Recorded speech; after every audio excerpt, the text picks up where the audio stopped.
ನೋಡಿ, ಕಾಲಚಕ್ರ ಹೇಗೆ ಬದಲಾಗುತ್ತೆ ಅಂದರೆ ಬಿಜೆಪಿ ಸರ್ಕಾರ ಇದ್ದಾಗ ಇದೇ ಕಾಂಗ್ರೆಸ್ನವರು ಸರ್ಕಾರದ ವಿರುದ್ಧ 40% ಕಮಿಷನ್ ಆರೋಪ ಮಾಡಿದರು.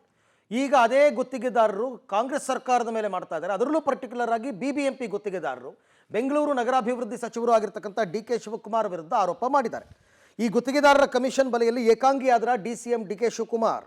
ಗುತ್ತಿಗೆದಾರರು ವರ್ಸಸ್ ಸರ್ಕಾರದ ಸಮರದಲ್ಲಿ CM ಸಿದ್ದರಾಮಯ್ಯನವರ ಮೌನ ಆಯಿತು, ಅವರೇನು ಉತ್ತರ ಕೊಡಲಿಲ್ಲ. ಈಗ ಸಚಿವರ ಸರದಿ. DCM DK ಶಿವಕುಮಾರ್ ಪರ ಬ್ಯಾಟಿಂಗ್ ಮಾಡೋದಕ್ಕೆ ಸಚಿವರು ಹಿಂದೇಟನ್ನು ಹಾಕ್ತಿದ್ದಾರೆ.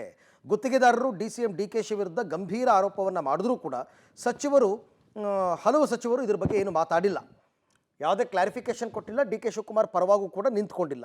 ಸಂಪುಟದ ಪ್ರಮುಖ ಸಚಿವರೇ DK ಪರವಾಗಿ ನಿಲ್ತಿಲ್ಲ. ಹಾಗೆ ನೋಡೋಕೆ ಹೋದರೆ ರಾಮಲಿಂಗಾರೆಡ್ಡಿ ಅವರು, KJ ಜಾರ್ಜ್ ಅವರು ಬೆಂಗಳೂರಿನಿಂದ ಆಯ್ಕೆಯಾದವರು ಅವ್ರ ಸಪೋರ್ಟಿಗೆ ಬರಬೇಕಾಗಿತ್ತು, ಮಾತಾಡಿಲ್ಲ.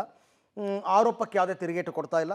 ಹೀಗಾಗಿ ಗುತ್ತಿಗೆದಾರರ ಕಮಿಷನ್ ಆರೋಪದ ಜಟಾಪಟಿಯಲ್ಲಿ DCM DK ಶಿವಕುಮಾರ್ ಒಬ್ಬಂಟಿಯಾದ್ರ ಅನ್ನೋ ಚರ್ಚೆ ಶುರುವಾಗಿದೆ. ಅವರೊಬ್ಬರೇ ಸಮರ್ಥನೆ ಮಾಡ್ಕೋಬೇಕು ಅನ್ನೋ ಪರಿಸ್ಥಿತಿ ಇದೆ.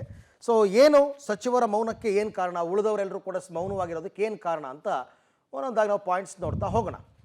DK ಶಿವಕುಮಾರ್ ಮೇಲಿನ ಆರೋಪಕ್ಕೆ ಸಿದ್ದರಾಮಯ್ಯ ಬಣದ ಸಚಿವರು ಮೌನವಾಗಿದ್ದಾರೆ. ರಾಮಲಿಂಗಾರೆಡ್ಡಿ, ಜಾರ್ಜ್, ನಾ ಹೇಳಿದ್ನಲ್ಲ, ಇವರೆಲ್ಲ ಸಿದ್ದರಾಮಯ್ಯ ಬಣದ ಸಚಿವರು ಮೌನವಾಗಿದ್ದಾರೆ. ಬಟ್ DK ಬಣದವರಾದರೂ ಮಾತಾಡಬೇಕಲ್ಲ, ಅವರು ಮಾತಾಡ್ತಾ ಇಲ್ಲ. ಸಿದ್ದರಾಮಯ್ಯ ಮೇಲೆ ಆರೋಪ ಬಂದಾಗ ಸೈಲೆಂಟ್ ಆಗಿದ್ರು DK ಶಿವಕುಮಾರ್. ಯಾವಾಗ ಸಿದ್ದರಾಮಯ್ಯನವರು CM ಆದ ತಕ್ಷಣ ಕುಮಾರಸ್ವಾಮಿ ಒಂದಷ್ಟು ಆರೋಪ ಮಾಡಿದ್ರಲ್ಲ, CM ಕಚೇರಿಯಲ್ಲೇ ನಡೀತಾ ಇದೆ ವರ್ಗಾವಣೆ ದಂಧೆ ಅಂತ, ಅದನ್ನು ಇವರು ಸಮರ್ಥನೆ ಮಾಡ್ಕೊಳ್ಳಿಲ್ಲ. ಯಾರು? DK ಶಿವಕುಮಾರ್. ಈಗ ಇವರು ಸಿದ್ದರಾಮಯ್ಯ ಯಾಕೆ ಸಮರ್ಥನೆ ಮಾಡ್ಕೋತಾರೆ? DCM ಮೇಲೆ ಆರೋಪ ಹೆಚ್ಚಾದರೆ CM ಬಣದ ಸಚಿವರಿಗೆ ರಾಜಕೀಯ ಲಾಭ ಇದೆ. ಹೆಂಗೆ ಅಂತಂದರೆ, ಮುಂದಕ್ಕೆ ಅಧಿಕಾರ ಹಂಚಿಕೆ ವಿಚಾರ ಬಂದಾಗ ಹೇಳ್ಬೋದು ಇವರೆಲ್ಲ ಭ್ರಷ್ಟಾಚಾರ ಮಾಡಿದ್ದಾರೆ, ಇವ್ರಿಗೆ ಯಾಕೆ ನಾವು ಮುಖ್ಯಮಂತ್ರಿ ಮಾಡ್ಬೋದು ಅಂತ. ಆ ಥರದ್ದೇನೋ ಲೆಕ್ಕಾಚಾರಗಳು ಇರುತ್ತೆ.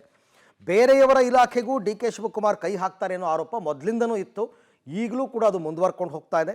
ಗುತ್ತಿಗೆದಾರರು ಕಮಿಷನ್ ಬಗ್ಗೆ ಆರೋಪವನ್ನು ಮಾಡಿದ್ದಾರೆ.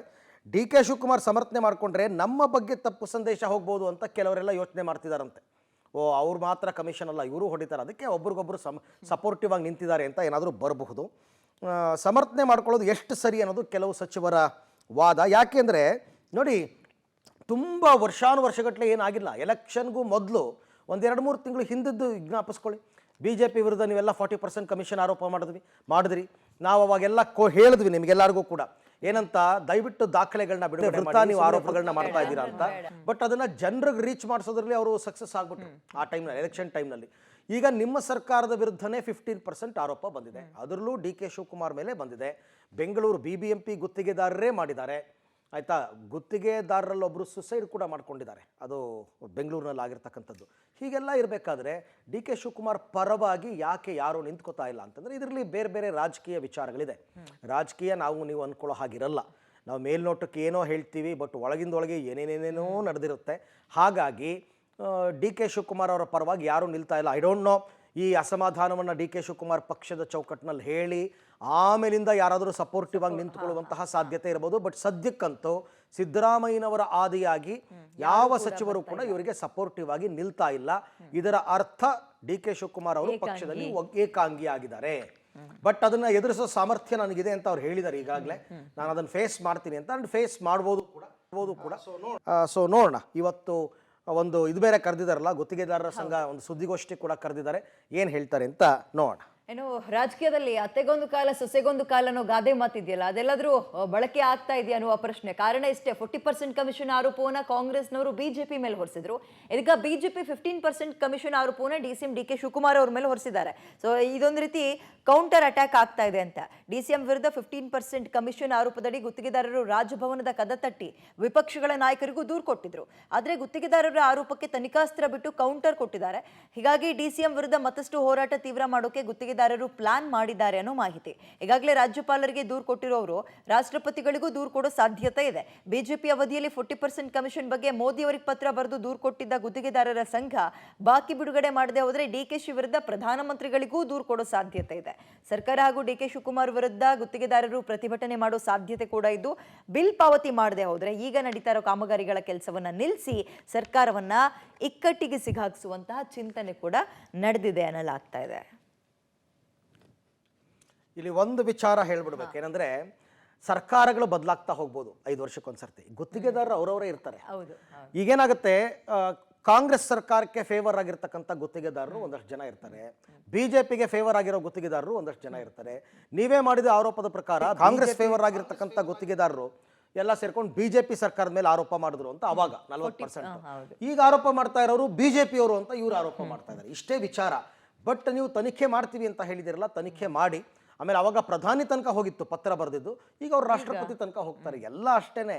ವಿಪಕ್ಷದಲ್ಲಿದ್ದಾಗ ನೀವೇನು ಮಾಡಿದ್ದೀರಾ ಅದೇ ಕೆಲಸವನ್ನು ಬಿಜೆಪಿಯವರು ಇವಾಗ ಮಾಡ್ತಾರೆ. ಅದೇ ಎಲ್ಲನೂ ಫೇಸ್ ಮಾಡೋದಕ್ಕೆ ರೆಡಿ ಇರಬೇಕು. ಆದರೆ DCM DK ಶಿವಕುಮಾರ್ ವಿರುದ್ಧ ಕೇಳಿ ಬಂದಿರತಕ್ಕಂಥ 15% ಈ ಕಮಿಷನ್ ಆರೋಪ ವಿಚಾರಕ್ಕೆ ಸಂಬಂಧಪಟ್ಟಂತೆ ಗುತ್ತಿಗೆದಾರರ ಸಂಘದ ರಾಜ್ಯಾಧ್ಯಕ್ಷ ಕೆಂಪಣ್ಣ ಪಬ್ಲಿಕ್ ಟಿವಿಗೆ ಪ್ರತಿಕ್ರಿಯೆ ಕೊಟ್ಟಿದ್ದಾರೆ. ನಮಗೆ ಬಂದಿರುವ ಮಾಹಿತಿ ಪ್ರಕಾರ 15% ಕಮಿಷನ್ ಕೇಳಿರುವ ಬಗ್ಗೆ ಇದುವರೆಗೆ ಯಾವುದೇ ದೂರು ಬಂದಿಲ್ಲ, ಮೌಖಿಕವಾಗಿಯೂ ಯಾರೂ ತಿಳಿಸಿಲ್ಲ. DCM ವಿರುದ್ಧ 15% ಕಮಿಷನ್ ಆರೋಪ ಬಂದಿದೆ, ಅವ್ರದ್ದೇ ಸರ್ಕಾರ ಇದೆ, ತನಿಖೆ ಮಾಡಲಿ. DCM ತಪ್ಪು ಮಾಡಿದ್ರೆ ಲೆಟ್ ಹಿಮ್ ಫೇಸ್ ಅಂತ ಕೆಂಪಣ್ಣನವರು ಹೇಳಿದ್ದಾರೆ. ಕಾಂಗ್ರೆಸ್ ಸರ್ಕಾರದ ವಿರುದ್ಧ ಈಗ 15% ಕಮಿಷನ್ ಕೇಳಿದಂತಹ ಆರೋಪವನ್ನು ಬೆಂಗಳೂರಿನಲ್ಲಿ BBMP ಗುತ್ತಿಗೆದಾರರು ಮಾಡ್ತಾ ಇರುವಂಥದ್ದು. ಅದರಲ್ಲೂ ಕೂಡ ಇವತ್ತು ಬಾಕಿ ಇರುವಂತಹ ಬಿಲ್ ಹಣವನ್ನು ಬಿಡುಗಡೆ ಮಾಡಬೇಕಂತೇಳಿ ಈಗಾಗಲೇ ಕೂಡ ರಾಜ್ಯಪಾಲರಿಗೆ ದೂರು ನೀಡಿದಂತಹ ಬೆನ್ನಲ್ಲೇ ಈ ಒಂದು ಆರೋಪ ಕೂಡ ಕೇಳಿ ಬಂದಿರುವಂಥದ್ದು. ಈ ಬಗ್ಗೆ ಮಾತಾಡಲಿಕ್ಕೆ ನಮ್ಮ ಜೊತೆ ಇವತ್ತು ರಾಜ್ಯ ಗುತ್ತಿಗೆದಾರರ ಸಂಘದ ರಾಜ್ಯಾಧ್ಯಕ್ಷರು ಆಗಿರುವಂಥ ಕೆಂಪಣ್ಣವರಿದ್ದಾರೆ. ಅವ್ರನ್ನೇ ಮಾತಾಡಿಸುವಂಥ ಹೋಗುವಂಥ ಪ್ರಯತ್ನ. ಸರ್, ಈ ಹಿಂದಿನ ಸರ್ಕಾರದಲ್ಲಿ BJP ಸರ್ಕಾರದ ಅವಧಿಯಲ್ಲಿ 40% ಕಮಿಷನ್ ಆರೋಪವನ್ನು ತಾವು ನೇರವಾಗಿ ಮಾಡಿದ್ರಿ. ಈಗ ಹೊಸ ಕಾಂಗ್ರೆಸ್ ಸರ್ಕಾರ ಅಧಿಕಾರಕ್ಕೆ ಬಂದಿದೆ, ಇನ್ನೂ 100 ದಿನ ಕೂಡ ಆಗಿಲ್ಲ, 3 ತಿಂಗಳು ಕಳೀತಾ ಇದೆ. ಇಂತಹ ಸಂದರ್ಭದಲ್ಲಿ ಕೆಲವು ಗುತ್ತಿಗೆದಾರರು ಬೆಂಗಳೂರು ವ್ಯಾಪ್ತಿಯಲ್ಲಿ DCM ಅವರು 15% ಕಮಿಷನನ್ನು ಕೇಳಿದರೆ ಬಾಕಿ ಹಣವನ್ನು ಬಿಡುಗಡೆ ಮಾಡಲಿಕ್ಕೆ ಅನ್ನುವಂಥ ಆರೋಪ. ಏನಿದಕ್ಕೆ ತಮ್ಮ ಉತ್ತರ, ಪ್ರತಿಕ್ರಿಯೆ ಅಂತ? ಇದುವರೆಗೂ ನಮ್ಮ ಹತ್ರ ಯಾವ ಕಾಂಟ್ರಾಕ್ಟ್ಗಳು, ನನಗೆ BBMP ಕಾಂಟ್ರಾಕ್ಟ್ರುಗಳು ಗೊತ್ತಿದೆ ಎಲ್ಲ. BBMPಯಲ್ಲಿ 3 ಅಸೋಸಿಯೇಷನ್ ಇದೆ. ಒಂದು ಇದು ಮಾಡಿದರೆ ಕೇಳಿದೆ ನಾನು, I have not seen. But ನನಗೆ ಗೊತ್ತಿದ್ದಾಗ ಇದುವರೆಗೂ ಯಾರನ್ನೂ ಕೇಳಿಲ್ಲ ಅಂತ ನಮಗೆ ಮಾಹಿತಿ. ನಾನು BBMP ಎಲ್ಲ ಕೇಳಿದಾಗ ಇಲ್ಲ ಸರ್, ಅದು ಯಾರೋ ಇದು ಮಾಡ್ಕೊಂಡಿರೋ ಅವ್ರ ಕೆಲಸ ಗೆಲ್ಲೋದಕ್ಕೋಸ್ಕರ ಮಾಡಿದ್ದಾರೆ ಅಂತ ಹೇಳ್ತಾರೆ. So for V have not received any complaint ಎಷ್ಟು ಕರಪ್ಷನ್ ಇದೆ. ಗೊತ್ತಿದ್ದರೆ ನಾವೇನು ಧೈರ್ಯವಾಗಿ ಹೇಳ್ತೀನಿ, ಹಂಗೇನೋದೇನಿಲ್ಲ. ಸರ್, ಈಗ ನೇರವಾಗಿ ಇದು ಆರೋಪ ಕೇಳಿ ಬಂದಿರುವಂಥದ್ದು ಸರ್ಕಾರದಲ್ಲಿ DCM ಸ್ಥಾನದಲ್ಲಿರುವಂತಹ DK ಶಿವಕುಮಾರ್ ವಿರುದ್ಧ. ಯಾವುದೋ ಒಂದು ಹೋಟೆಲ್ನಲ್ಲಿ ಒಬ್ಬ ಅಧಿಕಾರಿಯ ಮಧ್ಯಸ್ಥಿಕೆಯಲ್ಲಿ ಒಂದು ವ್ಯವಹಾರ ನಡೆದಿತ್ತು ಅನ್ನೋಂಥ ವದಂತಿ ಇದೆ, ಕೇಳಿ ಬರ್ತಾ ಇದೆ. ಇದ್ರ ಬಗ್ಗೆ ಸರ್? ಇದ್ದರೆ ಅವ್ರ ಗೌರ್ಮೆಂಟ್ ಇದೆ, ಲೆಟ್ ದೆಮ್ ಇದು ಸರ್ವೆ ಇದು ಮಾಡಲಿ, ಇದು ಎನ್ಕ್ವೈರಿ ಕಮಿಷನ್ ಮಾಡಲಿ, ಅವ್ರನ್ನ ಪನಿಷ್ಮೆಂಟ್ ಯಾರೇ ಮಾಡಿದ್ರು, ಅಧಿಕಾರಿ ಮಾಡಿರಲಿ ಯಾರೇ ಮಾಡಿರಲಿ, ಈ ಶುಡ್ ಬಿ ಸ್ಯಾಕ್ಡ್ ಅಲ್ವಾ. ಇವಾಗ ಇವನು DCM ತಪ್ಪು ಮಾಡಿದ್ರೆ let him face. If officials made a mistake, ಅವನ್ ಸೇಫ್. ಆ್ಯಂಡ್ ಅಫಿಷಿಯಲ್ಸ್ ಹೋಗಿ ನಾನು ಮೀಡಿಯೇಟ್ ಮಾಡ್ತೀನಿ ಅಂದರೆ ದಟ್ ಇದೆ ಅಲ್ವಾ.